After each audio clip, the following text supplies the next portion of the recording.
لما كان عمره 8 سنوات طفل مقبل على الحياة ويحب يجرب أي شيء بيها. كأي طفل ثاني لما يصير عمره 8 سنوات لازم يتعرض للمشاكل ويتعنف ويتكفخ بأبشع صورة ممكنة. حاليا بهاي اللحظة كلش ما أتذكر من هاي المشاكل والعركات اللي أنا مريت بيها بطفولتي، لأن الحمد لله والشكر عندنا نعمة النسيان. بس عركة صغيرة ما مشت وياها هاي القاعدة وظلت مشلبة بيا، وللأسف نعمة النسيان ما مشت عليها ولا محتها من ذاكرتي. أي طفل أول مرة يدخل المدرسة يحاول يندل وين شعبته وين صفه ويكون هذا أكبر اهتمامه. فأثناء بحثي عن الشعبة مالتي حاولت أسأل الجي بي اس مال المدرسة، هو عبارة عن طالب واقف بنص المدرسة. وي وي وي وي وي وي وي وي وي. قلت خلي اسال على مود يدليني، وقلت له انا صف اول ابتدائي يدليني على شعبتي. اول ما سالته ما اشوف لك الا اجاني بوكس من جوا، اللي هو اجاني خطوف ما اعرف قليع. المهم يعني هو الولد مبين داخل ملاكمه. صارت مشكله، انا هم ما رضيت على نفسي، قلت شلون هذا يضربني، انا هم داخل ملاكمه ويلا يكه بيكه. نو نو نو نو نو نو نو وي وي وي وي وي وي وي وي. وباول خطف حاولت اسوي اليه طرب، نمت بالقاع.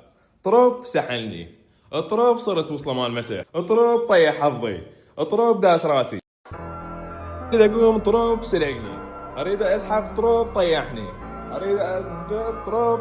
وخالي لا اقول لك ولا تقول لي تستمر المعاناه، ما احس بس بالراشديات والهوسه والتراب اللي داير ما دايرنا والتجمع اللي صار فوق راسي. وانا كنت نايم بالقاع والتراب فوقاي. افضل حل فكرت بيه انه انتظر المساعده من المدير او من اي مدرس على امل انه يفكني من هاي المشكله اللي طبيت بيها. فلاحظت مدرس الرياضيات باول يوم انا ما كنت اعرفه مدرس اصلا، عبالي فراش، بس وراها لما داومت عرفت انه هو مدرس الرياضيات. فلما شفته باوع لي قلت يلا اجتني المساعده، رفعت ايدي طالبا النجده. شو ما اشوف لك الا هذا يضحك. هاولك فسطاك فسطاك فسطاك.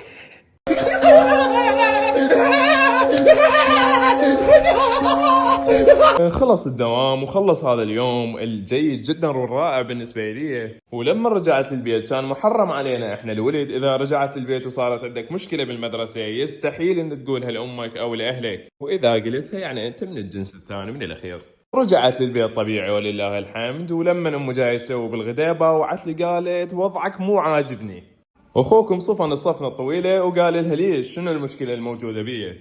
فهي ضحكت شويه قالت سولف لي من الاخير شنو صاير وياك متعارك، واخوكم ما صدق خبر والله وطشرهن كلهن السوالف. فنصيحتي لك يا صديقي يا حبيبي حاول اذا صارت وياك مشكله ديبالك تسكت على حقك، لان اذا سكت على حقك هذا الشيء راح يضاعف عليك المشكله وراح يطيح حظك بزايد وبزايد، راح يصير مكفخه وملطشه وراح يصير وصل المسح اكثر من ما انا صرت، ولازم تراعي على حقي يا حبيبي.